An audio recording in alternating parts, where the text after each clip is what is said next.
ao meu coração.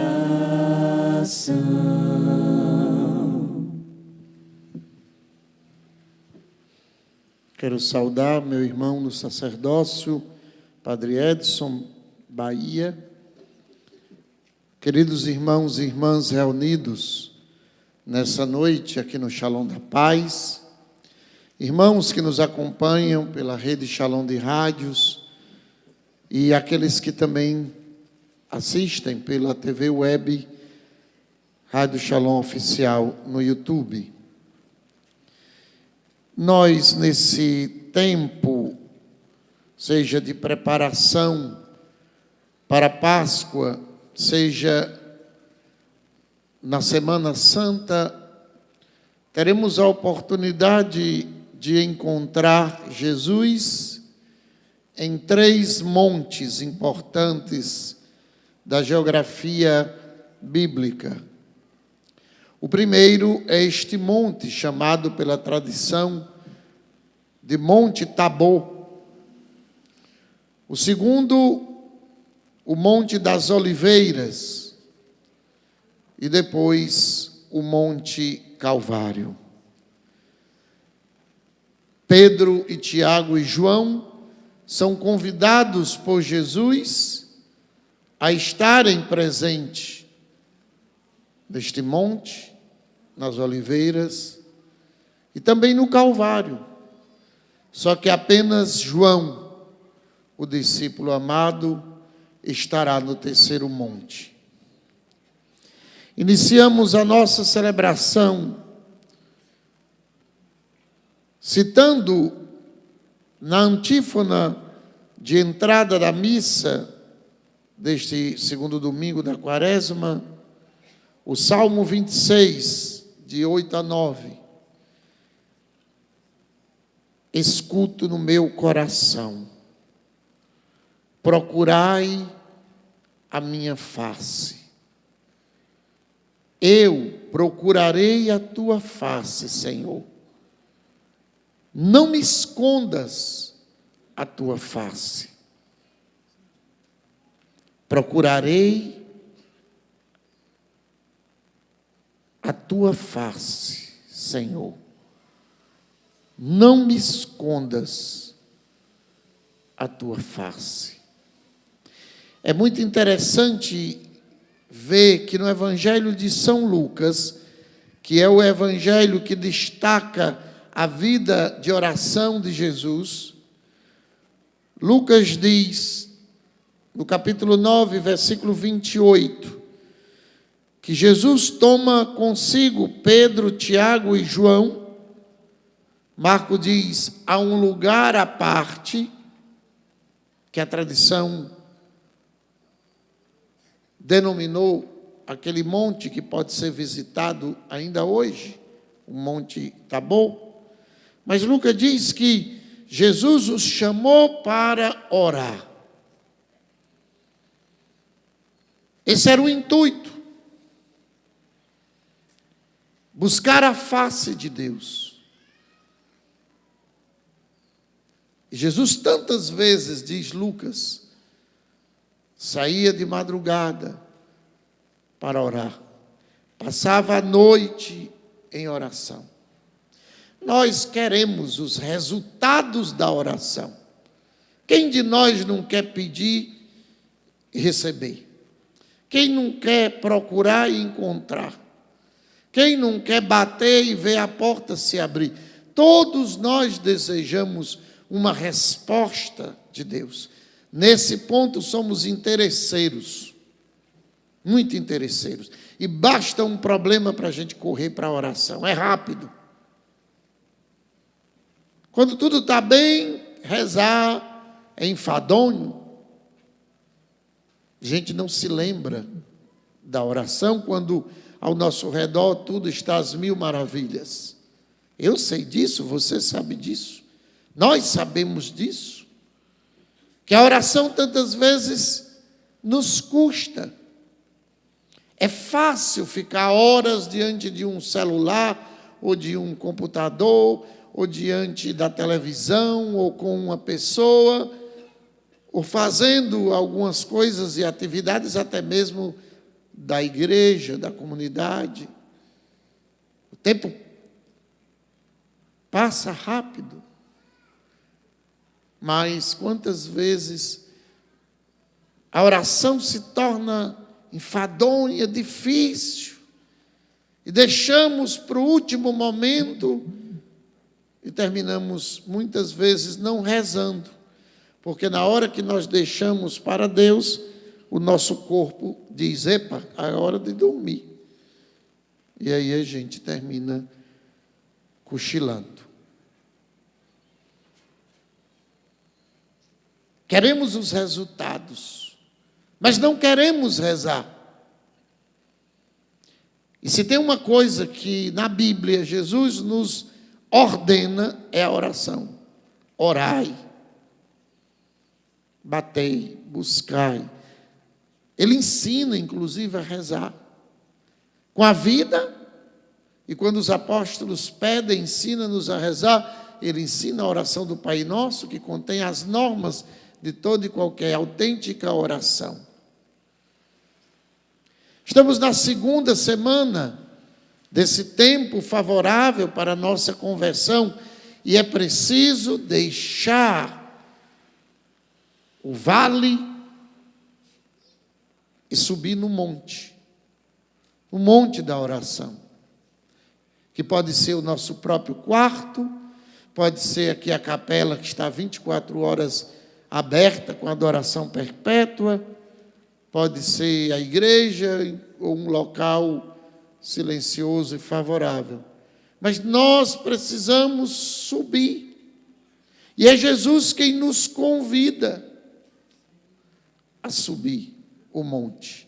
Subir significa deixar coisas e pessoas e ir para um ambiente favorável, silencioso, que dê as condições de estarmos a sós com Deus.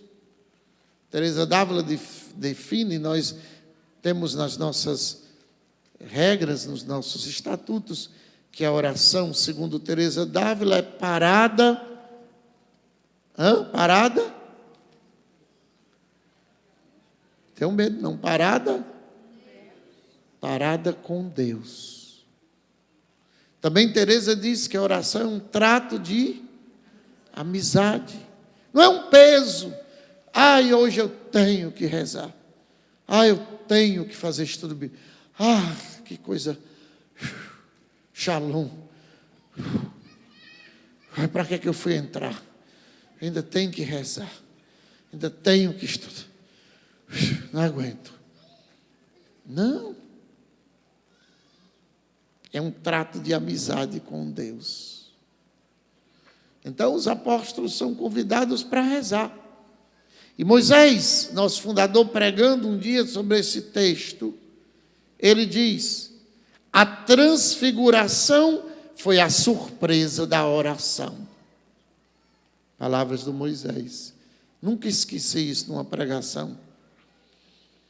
A transfiguração é a surpresa da oração. Nós não sabemos o que a oração fará conosco.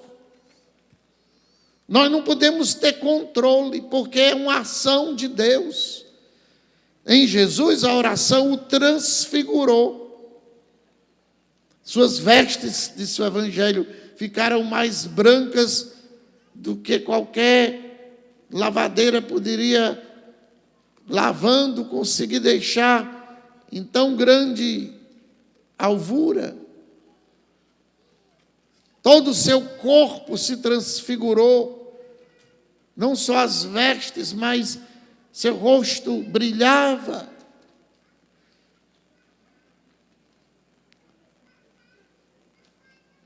A oração mostrou a Pedro, Tiago e João quem de fato era Jesus.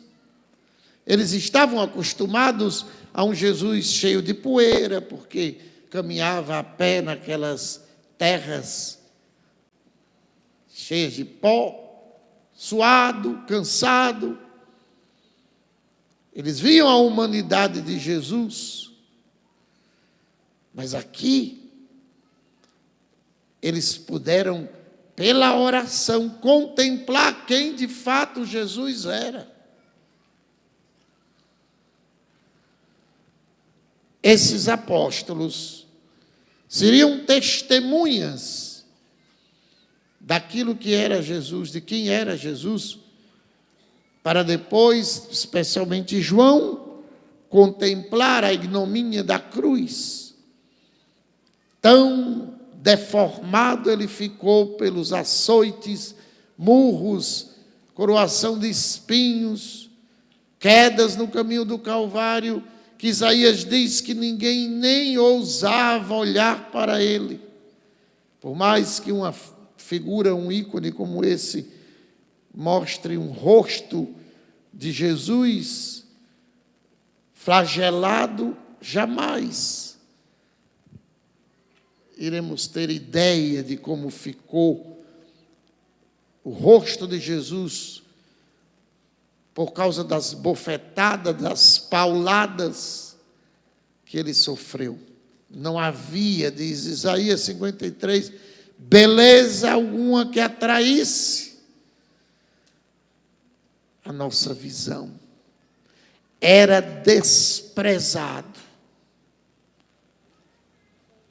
Por isso Jesus quer que esses três, que serão colunas da igreja, assim chamados pelo apóstolo Paulo, pudessem, naquele momento, ter uma experiência com a glória que Jesus tinha renunciado, feito uma kênosis, para nos salvar. São Leão Magno, Papa, diz que o fim principal da transfiguração foi desterrar da alma dos discípulos o escândalo da cruz. Por isso eles tiveram essa graça de serem convidados para participar daquela oração de Jesus. Foi como uma gota de mel que Jesus lhes oferece antes da grande amargura, da dor, da cruz, do ultraje. Isso vai ficar marcado na alma desses discípulos. Pedro vai depois escrever, na segunda carta, capítulo 1, versículo 17, tudo o que aconteceu naquele dia. Diz Pedro: quando do seio daquela glória magnífica lhe foi dirigida esta voz: este é o meu filho amado, em quem pus todo o meu afeto. Esta voz que vinha do céu, nós as ouvimos quando estávamos com ele no Monte Santo. Meus irmãos, Jesus nunca vai nos abandonar. Jesus nunca vai deixar de nos consolar. Jesus nunca nos abandonará nos momentos de dor, de prova. Não faltará a sua presença, a sua consolação, a sua graça. Ele sempre estará conosco, nos dando essa gota de mel, para nos dar força naquele momento, quando a cruz mais pesar na nossa vida. Ele nos dará essa centelha de glória que deu aos apóstolos, essa felicidade tão grande que Pedro não sabia nem o que dizia. Senhor, vamos fazer aqui 3 tendas, e é bom ficar aqui, ninguém quer mais descer, vamos morar aqui. Diz o evangelista que Pedro não sabia o que estava dizendo, ficou abobalhado, né? É assim. Quando temos uma experiência forte com Deus, com o amor de Deus, ficamos abobalhados, ficamos assim. A gente, quando faz o seminário de vida, não quer mais ir para casa, quer ficar no Shalom 24 horas. Tem gente aqui que a gente tem que dizer, não, tem que voltar, tem que estudar, não pode ficar aqui dia e noite. Mas é porque quando encontramos o Senhor, fazemos uma experiência da sua glória, nossa vida muda tanto que a gente quer estar o tempo todo com o Senhor. É fruto da oração. Esse apaixonamento pelas coisas de Deus. Ontem eu celebrei lá na Caponga. E na homilia eu preguei. Num dos momentos da homilia, falei dos casais. E perguntei quem tem aqui um marido difícil. Algumas mulheres levantaram. Quem tem aqui uma mulher difícil, alguns outros homens levantaram.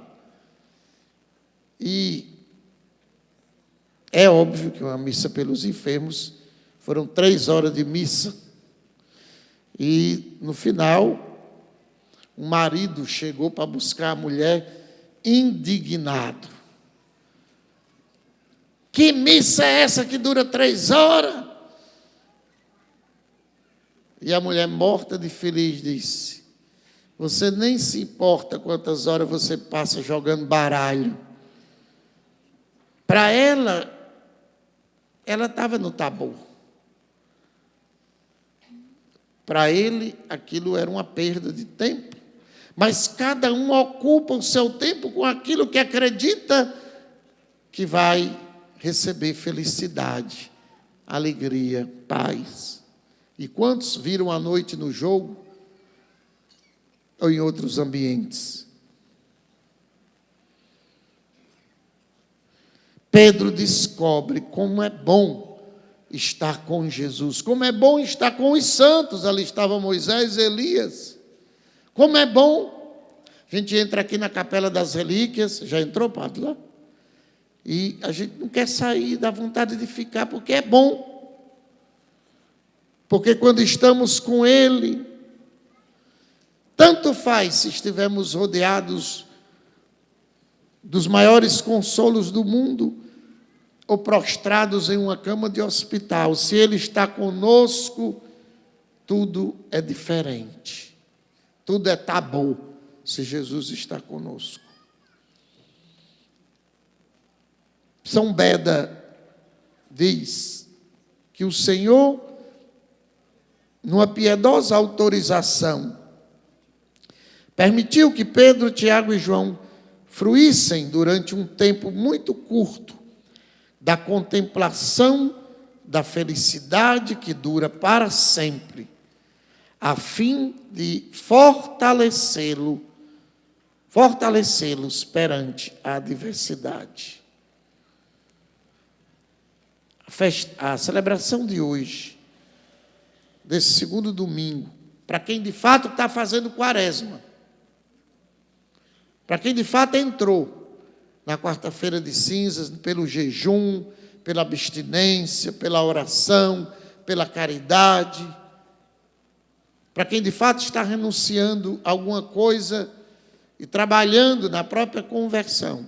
E quem não está, cuide, entre hoje. Se você não entrou ainda no espírito da quaresma, entre hoje. Comece hoje, nessa segunda semana. Tem tempo ainda. Não vá chegar na Semana Santa desavisado. Não vá querer que lá na Semana Santa tudo mude na sua vida, se não houve a preparação para viver.